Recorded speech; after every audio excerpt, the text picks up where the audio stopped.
说是欧洲又要组织8国联军了哈，在12号欧盟理事会表示要无限期的冻结俄罗斯的海外资产之后，他们又开始了新一轮的演技大赏。14号，美国俄乌问题特使维特科夫和川普的女婿库什纳跑去给文明即将消亡的欧洲各国训话之后，川普跟每次之前调停俄乌冲突一样，表示和平即将实现，乌克兰马上就要答应和平协议了。几乎同一时间，欧盟各国宣布将发兵乌克兰。欧美这一边是前门楼子，一边是胯骨轴子的表态呀，本质上反映的就是昨天我节目里分析的保守主义阵营和白左阵营的斗法。那政客们呢，在由实力已经写好的剧本上贡献必要的精湛的演技。那完全矛盾的两方表态，但是呢，双方又都表示对会谈成果那是相当满意啊。实际上，欧洲出兵这档子事儿喊了好几个月了。这次柏林谈判联合声明的标准内容其实是组建一支由欧洲主导的、由志愿联盟框架下的志愿国家派兵组成的，并接受美国支援的多国联军，协助乌克兰重建武装力量保卫领空。这个组建军队和美国在国安战略报告里说的组织一个在亚太地区的反侵略联军，它是一样的意思。好听点说呢，叫做等同于北约的共同防御条款的安全承诺；难听一点说，这叫上坟烧报纸嘛。你北约的军队就在那儿，受美国的领导，拿美国的援助，咋就不能提供安全保障呢？还得现传一堆。本质上就是美国并不打算下场的意思嘛。而欧洲现在除了价值观啥也没有，就只剩虚张声势这一手了。有的时候我挺喜欢西方人这股子不如不动的灵机一动的啊。美国搞战略收缩，放狠话。西太我就收缩一下子啊，分分钟我就能摇人过来。现在欧盟想吞掉俄罗斯的海外资产来销账，话术都不改一下，这钱我们要了啊，分分钟摇人过来，一模一样。就他们那个权谋电影给咱看的一愣一愣的啊，感觉特别出乎意料。我觉得归根结底是我们真的没有见过这么愣的思路啊，诈糊式权谋，这就是他们的天花板了。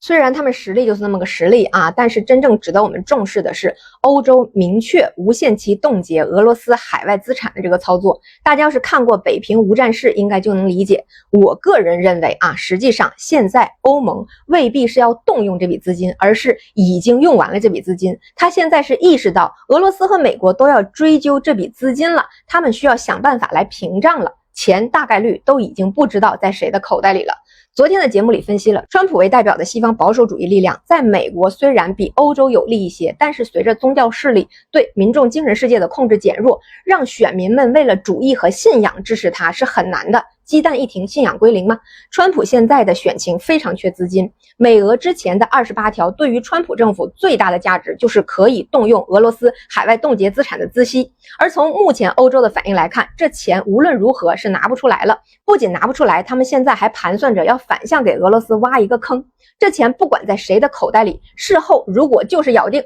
拿去重建乌克兰了，作为战争赔款给消了账了，那世界上哪有战胜了还赔款的国家？这对俄罗斯的胜利和对内的舆论宣传都是极大的打击。可以说这是一个一石三鸟的好计策，既没有让支持欧洲保守主义党团的川普得到现金流，吞没了俄罗斯的海外资产之后，还能把战争赔款这种战败国专属的标签牢牢贴在俄罗斯的胜利之上。就是因为这些现实的需要，才让欧盟委员会不惜将决议强加于欧洲各主权国家的否决权之上。要知道啊，欧盟一直以来努力的强调欧盟只是个议事服务机构，竭力的做出尊重盟国主权的姿态，为的就是在关键时刻扮猪吃老虎，在真正要紧的时候绑架集体主权国的意志，做出只有利于白左党团的决定。那么现在就是这个时刻。不要怀疑，觉得区2000亿美元的资产会让欧洲政客们突破底线吗？之前的作品里我分析过啊，欧洲各国的经济情况、工业空心化程度和债务风险比美国还差。那么对俄罗斯海外资产这样的收割会全无代价吗？除了俄罗斯的怒火，其实欧元的信誉风险也是很现实的摆在这些国家面前的。目前除了德国还在遵守一定的财政纪律，有举债的空间啊，法国、意大利、西班牙、比利时的债务都是在100%之上的水平。目前的欧元币值啊，其实是全球还默认整个欧盟国家所有的这些国家都跟德国一样有信誉的情况下给出的一个价值。那如果接下来德国也扩大自己的债务规模，这些曾经的欧盟经济强国的国债利率跟德国的国债利差会继续扩大。那现在欧元的币值靠着德国信用支撑的泡泡就会被戳破，欧元会快速走弱，那欧洲国家几乎无可避免的会陷入新一轮的主权债务危机。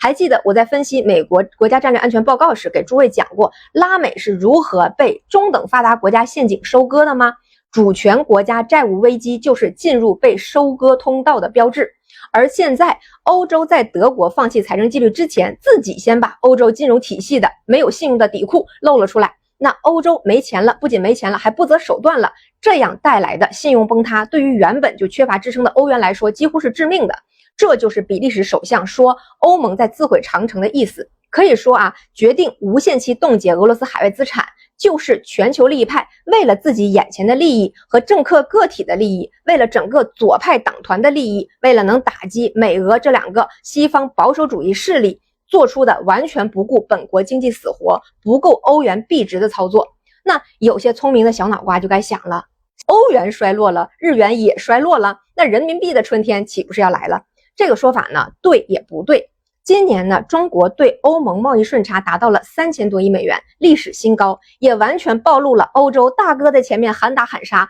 封建制下的盟国在后面一刻不停的资敌啊，赚得盆满钵满的前3名就是德意法，这都是祖传的手艺，所以川普现在对欧洲是一点都不会手下留情的。而中欧顺差中很大的一部分是欧洲重要的制造业企业都跑来我们这里建厂，再把低成本生产的工业品返回运回欧洲去卖。那么德法领导人积极来访，真正要谈的也是这个问题。中欧之间的产业链战争，欧洲已经落败了。按照欧洲媒体的统计啊，如果继续顺差下去，将可能会波及欧元区接近1/3的就业岗位，接近5000万个工作岗位会受到影响。很多人又开始当理中客了，说那不给人家留蛋糕，人家怎么会跟我们合作呢？问题是我们当年对欧洲完全逆差的时候，人家给我们留蛋糕了吗？而我们当时是怎么做的呢？高关税加合资建厂。当时就算加高50%的关税，影响奔驰、宝马和大众的销量了吗？没有，甚至越贵越买，一度还有这个汽车保值的这种说法，对吧？那实际上摆在欧洲面前的也是这2条路，高关税加合资办厂。但是在白左教深入人心的欧洲，保守主义势力啊，勒庞啊或者魏德尔现在依然主导不了决策。那么由白左主导的欧洲，或者说由全球利益派主导的欧洲，选择只有一个，高关税。因为合资办厂更有利于本土利益派嘛，这个好理解。而且欧元势必走弱，实际上也是逼迫人民币升值的一个抓手。如果说高关税实际上拦不住我们的高附加值产品，但是叠加人民币不受控的走高的情况下，还是会对我们的出口造成一定的压力的。毕竟不顾本土利益死活的全球利益派是可以多空两头吃的。欧元贬值呢又如何呢？欧洲各国步拉美的后尘之后，他们会毫无芥蒂的继续跑来咱家投资赚钱。所以我对欧洲下一个阶段的判断是，全球利益派会以自救之名，用各种方式继续举债，侵蚀欧元的信用，比如搞什么关键矿产供应保障啊，欧洲军工体系建设呀，甚至强军建设呀，这个能源自救、重振工业基础等等名目啊，美其名曰说产业安全、增加就业。不管这些资金能不能落地，但是肯定能见着现钱儿。钱只要有个名目，从央行里借出来之后的事情，那都全看运作。金融资本出身的全球利益派干实业不行啊，运作资本第一名，保证几千亿的钱，被运作出来，最后一个响都听不见就能给你运作没了。追责那是一个都追不到的，账面完美无瑕，成果一个没有。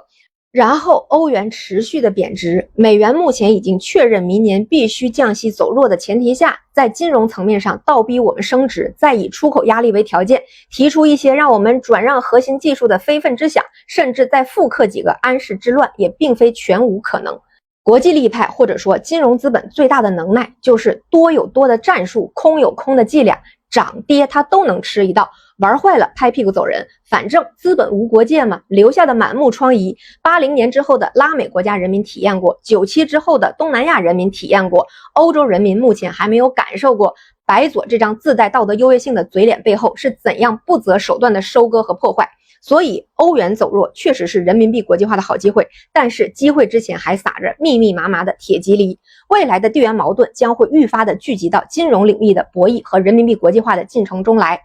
从这个角度理解，年底重磅会议强调的以苦练内功应对外部挑战，更好统筹国内经济工作和国际贸易斗争，推进贸易投资一体化、内外贸易一体化发展，实际上就有了具体的落点。而再深入一点来说，实际上中美俄乃至欧洲本土利益派目前都在跟国际利益派抢夺民众的精神世界的阵地。战后金融资本集团为代表的全球利益派，通过自由民主教这一套价值观，通过媒体、电影、电视、大学、科技偶像等等无处不在的渠道，实际上已经掌管着全球人民的思想世界，以极低的成本就可以掀起地缘动荡的颜色风暴。对于我们来说，现在绿营手里唯一的武器其实也是白左教义。大家看到的认知战、舆论战，本质上都是在进行群众精神世界的争夺，而对精神权力唯一有效的反攻就是釜底抽薪，阻断国际利益派的财源。所以中美俄现在都在给欧洲白左政治集团上强度，